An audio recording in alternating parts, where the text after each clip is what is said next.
শহরের কোলাহল থেকে একটু শান্তি খুঁজছেন, কিন্তু অফিসে ছুটি নেই, তবে আপনারা চলে আসতে পারেন শান্তির খোঁজে কলকাতার ধারে কাছে শান্তিনিকেতনে।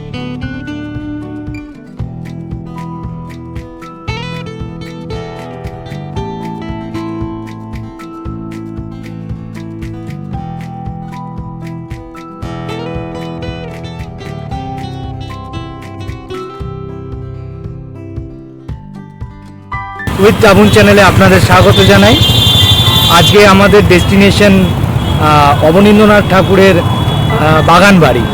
তো চলুন আমরা ঘুরে আসি অবনীন্দ্রনাথ ঠাকুরের বাগান বাড়ি কোন্নগরে। তো আমরা আজ বিটি রোড ধরে যাব। সবার প্রথম সোদপুর স্বদেশী মোড় থেকে আমরা চলে যাব গঙ্গার ঘাট, সোদপুর গঙ্গার ঘাটের দিকে। চলুন বেরিয়ে পড়ি।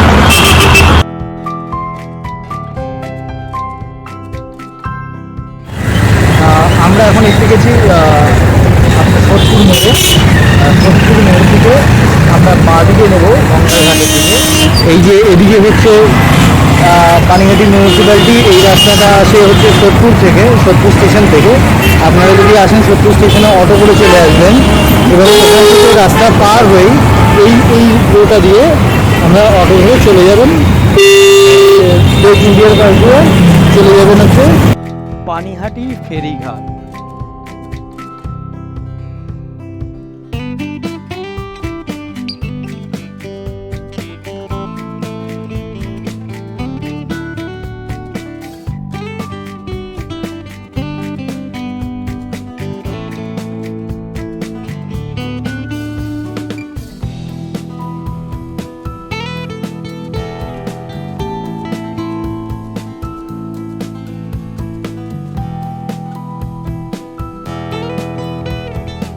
আমরা এসে পৌঁছে গেলাম পানিহাটি ফেরি এবং এর সামনেই রয়েছে মহাপ্রভুর সেই মন্দিরটি, যেখানে দই চিড়ের মেলা খুবই বিখ্যাত। এই স্থানটিতেই এই দই চিড়ের মেলা উৎসবটি হয়ে থাকে এবং শ্রী চৈতন্য মহাপ্রভু এই পানিহাটির এই ঘাটেই এসেছিলেন এবং এখানেই এক ভক্তের কাছে দই চিড়ে খেতে চেয়েছিলেন। সেই থেকেই এখানে ওই দিনকে পালন করা হয় দই চিড়ের মেলা, যেটি পানিহাটির খুব বিখ্যাত মেলা।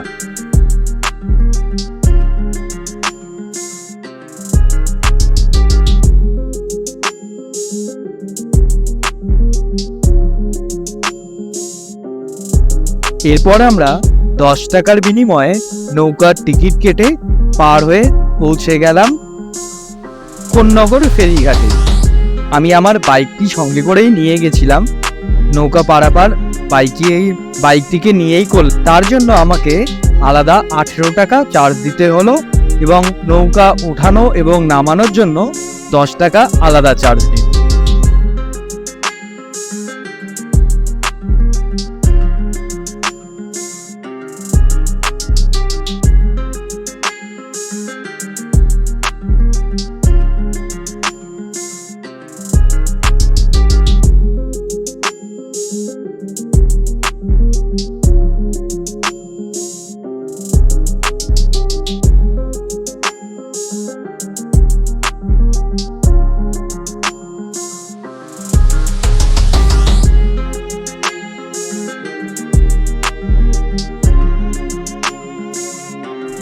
আমরা ফেরিঘাটে নেমেই ফেরিঘাটের রাস্তা ধরে বেরিয়েই বাঁ দিকে যদি যাই 5 মিনিট হাঁটা পথেই চলে আসবে আমাদের এই অবনীন্দ্রনাথ ঠাকুরের বাগান বাড়ি।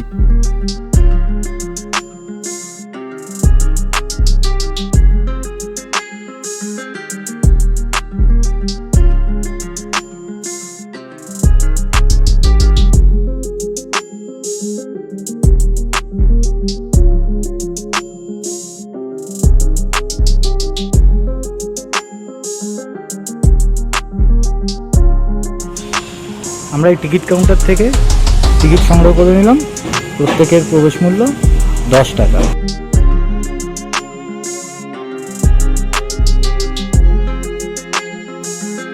আমরা এসে গেছি ইন্ডিয়ান স্টাইল পেন্টিংয়ের জনক এবং শিশু সাহিত্য শিল্পী সম্রাট অবনীন্দ্রনাথ ঠাকুরের বাগান বাড়িতে।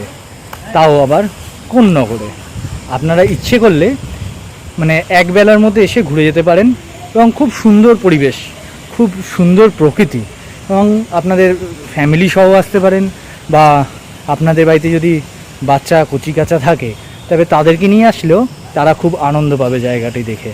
এবং অনেক কিছু জানার আছে আমাদের সাহিত্য সম্পর্কে, আমাদের ভাস্কর্য সম্বন্ধে। বাচ্চাদেরকে আপনারা খুব ভালো একটা জিনিস উপহার করতে পারেন তার সম্বন্ধে জানিয়ে। এবং তার শিল্পী ইন্ডিয়ান স্টাইল পেন্টিংয়ের জনকই হলো অবনীন্দ্রনাথ ঠাকুর। তার বিখ্যাত তিনি ওয়াশ টেকনিক, যে ইন্ডিয়ান স্টাইল পেন্টিংয়ের ওয়াশ টেকনিক, তার আবিষ্কারকর্তাই হচ্ছে অবনীন্দ্রনাথ ঠাকুর। এই ওয়াশ টেকনিকটা কি? এই ওয়াশ টেকনিক সম্বন্ধে আজকে আপনাদের বলি। প্রথমে ছবিটিকে ড্রয়িং করার পর রং করা হয় ওয়াটার কালার দিয়ে, তারপরে সেটাকে আবার জল দিয়ে সেই পেপারটিকে এক বালতি জল রাখতেন, তার মধ্যে চুবিয়ে রঙটিকে ধুয়ে ফেলতেন, আবার বের করে আবার তার উপর রং চাপাতেন, আবার শুকিয়ে যাওয়ার পর আবার সেটাকে জলে ভিজিয়ে আবার রঙটাকে হালকা করে দেওয়া হতো। এইভাবে 3-4 বার প্রসেসে একবার করে রং করা এবং আবার ডুবিয়ে তোলা জলে, রঙটা অনেকটা ধুয়ে যাচ্ছে এবং তার একটা হালকা ইমপ্রেশন থেকে যাচ্ছে সেই রঙগুলোর মধ্যে। তো সেইভাবেই এবং আস্তে আস্তে একটা লেয়ার তৈরি হচ্ছে। এটা হচ্ছে ওয়াশ টেকনিক। এই টেকনিকটাকেই অবনীন্দ্রনাথ ঠাকুর তৈরি করেছিলেন। তার শিল্প ভাস্কর্যের মধ্যে এখন এটা ইতিহাস হয়ে রয়েছে। এছাড়াও অবনীন্দ্রনাথ ঠাকুরের লেখা অনেক কবিতা, অনেক সাহিত্য আছে। এছাড়া ওনার প্রিয় শিষ্য হচ্ছে নন্দলাল বসু, যিনি অবনীন্দ্রনাথ ঠাকুরের কাছ থেকে শিক্ষা নিয়েছিলেন ড্রয়িং পেন্টিং সম্বন্ধে। নন্দলাল বসুকে কে না চেনে? সহজ পাঠের যত ছবি আমরা দেখেছি সবগুলোই নন্দলাল বসুর আঁকা। তো অবনীন্দ্রনাথ ঠাকুরই হলেন ইন্ডিয়ান স্টাইল পেন্টিংয়ের জনক। তো আজকেই তার এই বাগান বাড়িতে আমরা এসে উপস্থিত হয়েছি শান্তির খোঁজে, কলকাতার শান্তিনিকেতনে। তো সত্যি জায়গাটা এসে প্রচণ্ড শান্ত এবং খুব ভালো লাগবে। আপনারা অতি অবশ্যই চলে আসুন।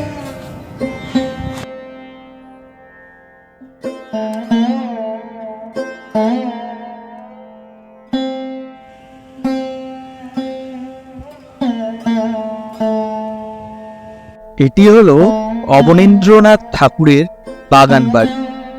কোন নগরে রয়েছে এই শান্ত পরিবেশের মধ্যে গঙ্গার ধার ধরে এই বাগান বাড়ি। এখানে জড়িয়ে আছে অবনীন্দ্রনাথ ঠাকুরের অনেক স্মৃতি।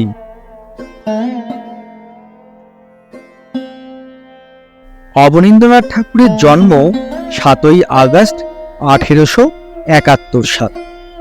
অবনীন্দ্রনাথ ঠাকুর হলেন বিশ্বকবি রবীন্দ্রনাথ ঠাকুরের ভ্রাতুষ্পুত্র।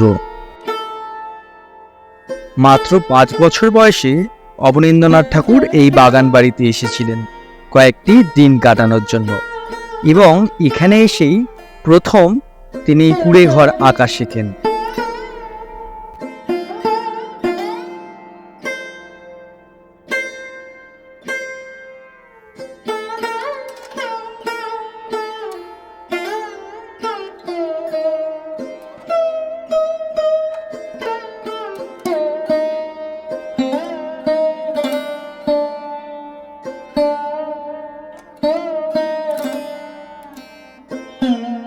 পৌঁছলাম অবনীন্দ্রনাথ ঠাকুরের ঘরের দরজার সামনে, যার উল্টো দিকেই বইছে গঙ্গা।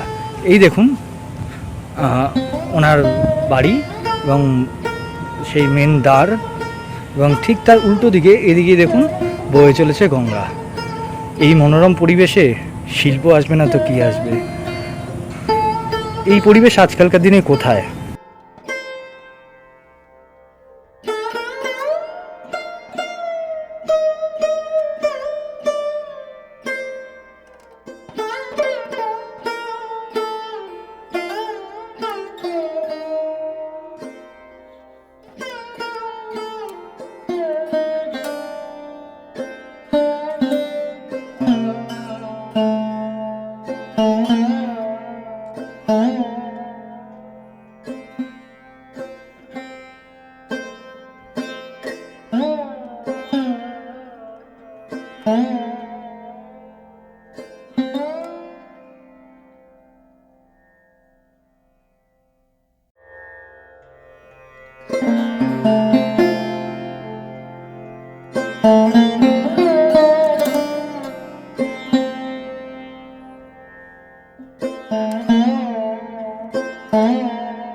ঘরের ভেতরে তার সমস্ত কেমনভাবে জীবনযাপন করেছিলেন, মানে ছোটোবেলাটাই ছিলেন উনি ওখানে, 5 বছর বয়সে একবার এসেছিলেন, তারপরে আর আসেনি কোনো দিনও।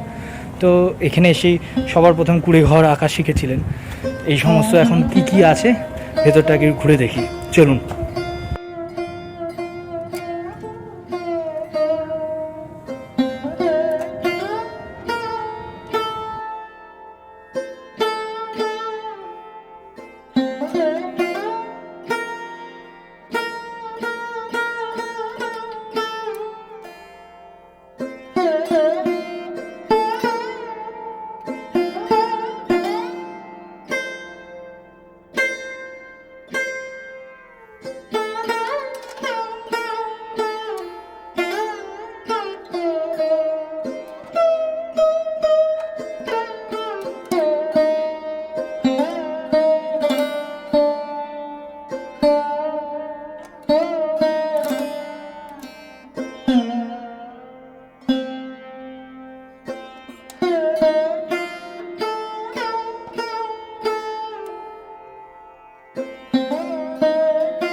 অবনীন্দ্রনাথ ঠাকুরের চিত্রকলার পাঠ শুরু হয় তৎকালীন আর্ট স্কুলের শিক্ষক ইতালির শিল্পী গিলার্ডির কাছে।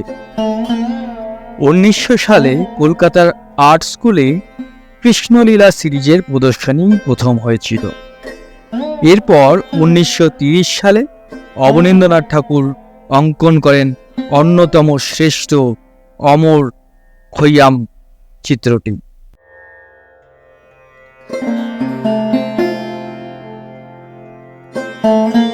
এছাড়া তার লেখা শকুন্তলা, ক্ষীরের পুতুল অন্যতম।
ঠিক তার ঘর থেকে বেরিয়েই রয়েছে বাঁধানো একটি জলাধার এবং সেটির চারদিকে কাঁচ দিয়ে আটকানো রয়েছে এবং এই জলাধারের মধ্যে রয়েছে রং বেরঙের মাছ।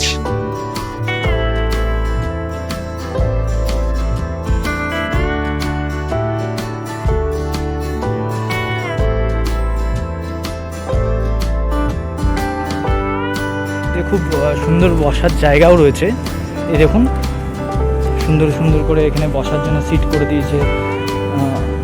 এখানে পরিবেশটা অদ্ভুত সুন্দর, চারিদিকটা দেখুন শুধু ঘন সবুজে ঢাকা এবং খুব ভালো লাগবে আপনাকে। এবং এখানে অনেক ধরনের সুন্দর সুন্দর গাছ দেখতে পাওয়া যাবে।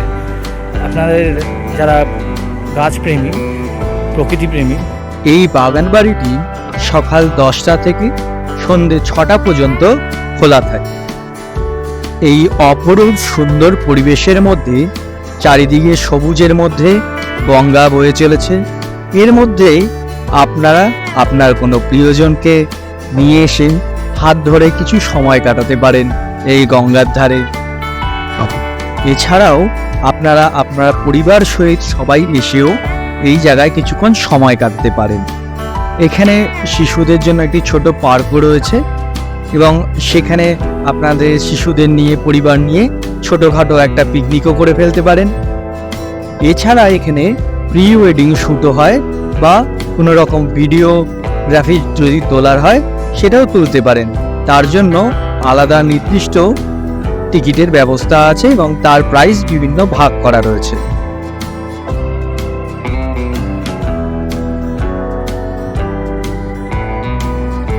এই বাড়িটি দেখতে পাচ্ছেন, এটি ব্যবহৃত হতো এই বাগান বাড়ির পরিচর্যার জন্য যে সমস্ত কর্মচারীরা ছিল তাদের জন্য। এখন এটি অফিস ঘর।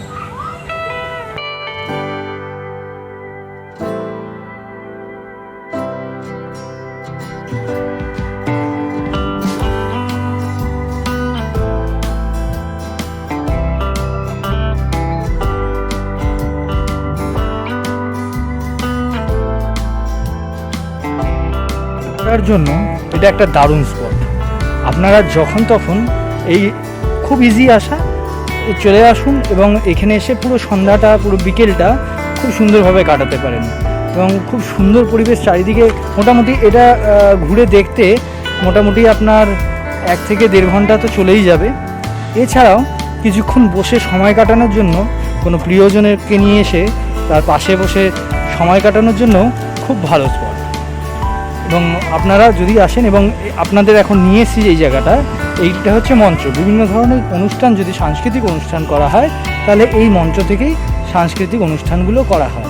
এবং এর পাশেই রয়েছে এদিকে একটি ঝর্ণার ব্যবস্থা, তবে এখন সেটা চালু নেই, কিন্তু এটা চালু করা হয়।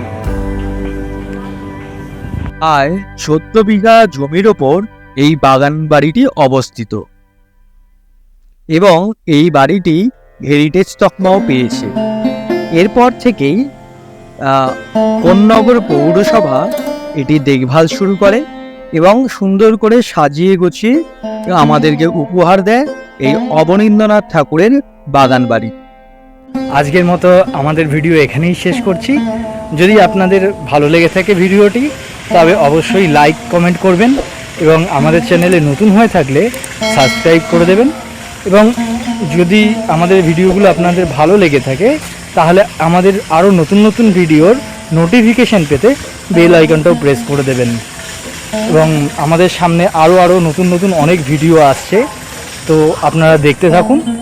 এবং আপনাদেরকে অসংখ্য ধন্যবাদ জানাই। আপনারা আমার এই ভিডিওটি দেখলেন, তার জন্য আমি হৃদয় থেকে আপনাকে অসংখ্য ধন্যবাদ জানাই। ধন্যবাদ বন্ধুরা।